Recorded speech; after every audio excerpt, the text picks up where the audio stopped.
going to focus the session on how to use websites to grow your print business. There are a couple of angles to this subject, so I'm going to try and split this into two parts. So firstly, I'm going to talk about web to print, both public web shops and private client portals, the perception versus the reality, I guess. So how and why you should be using these tools in your print business, how businesses perceive the potential benefits, and then what the actual reality of those benefits is provided. We'll look at what to consider when choosing a web-to-print platform, the must-have features, the common pitfalls. We'll talk about optimization, traffic generation, pitching the benefits to users, and the kind of best practice playbook to maximize your clients' engagements with your new toy.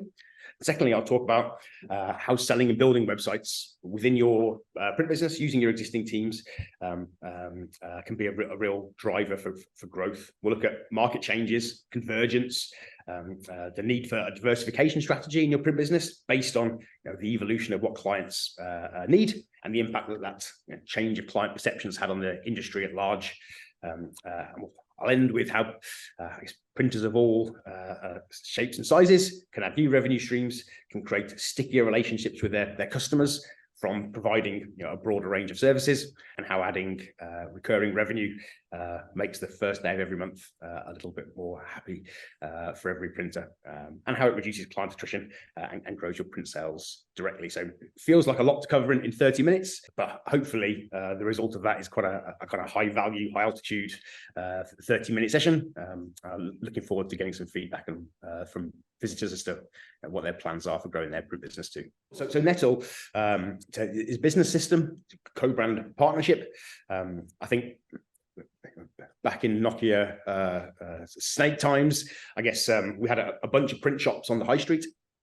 We had about 300 of those where we'd engage with print clients. We didn't have any kind of clunky, clattery print equipment in-house. It was all in one big central factory using a software system to manufacture our orders, which left myself and my team in the studio free to talk to clients about kind of value-adding consultancy stuff, how they're going to use the print, what's going to be the best way to execute, and how they want to look and feel. But the market started to change. Clients wanted more things than just print. And what we found in our business was clients were asking about websites or SEO or social media. And for us, we didn't offer those services. We'd outsource that to somebody that we knew, a kid with a computer, someone from our B&I group, and expected them to come back to us when they needed their print. But they never came back because the guy who did their website or the guy who did their social media, they had an online trade account with any one of the thousands of emerging trade printers. Don't go back to see Rob, just give me the PDF file, upload it to our online trade. And for us, the client was gone. So the evolution of our business wasn't just about trying to add new revenue streams. It was more about how do we retain the print spend? And I think a lot of that comes down to what does the client do first? So a new restaurant who opens around the corner nowadays, business cards and price lists are not the first thing that they want to talk about. They want to talk about a website. They want to talk about social media. And unless our business could offer those services, we wouldn't get the opportunity to even quote on the print. The opportunity would be gone. So we evolved our business. We started talking to clients about what they wanted now, or what was the first thing on their mind. So talked about websites, talked about SEO, won those projects, and then the print orders just started to follow. And it worked really well. We kind of changed our printing.com brand because buying websites from a printer felt like buying shoes from a dentist. So we did a big rebrand under Nettl. We developed the systems and software, the training, the marketing and the support, which helped our existing graphic designers be able to deliver these services. Opened 4 studios, it went quite well. And now we've grown pretty quickly, got about 300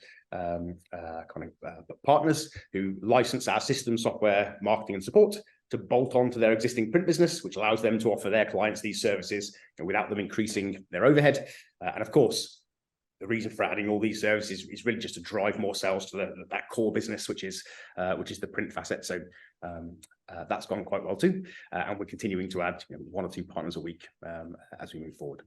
I think the format of the show, the people who are attending, it's much more valuable to what I guess a broader demographic of small to medium-sized print or graphics businesses. In fact, I'd go so far as to say as much as encouraging print businesses to come along, learn about what's changing in the industry, the opportunities that are coming up, and how to ensure that you're evolving your business in the right direction. And it's significant value in encouraging web agencies, marketeers, consultants, branding businesses to come along too, because the market's diverged, converged, diversification's in place, and all of these businesses can learn about how adding a print component to their existing business can be a really valuable tool for growth, and explore how more ways to develop their graphics-led business by utilizing the print channel. So I think the audience for the print show should be broader than just print businesses. I think there's something there for a broad range of businesses across the whole of the graphic sector. So a worthwhile day out.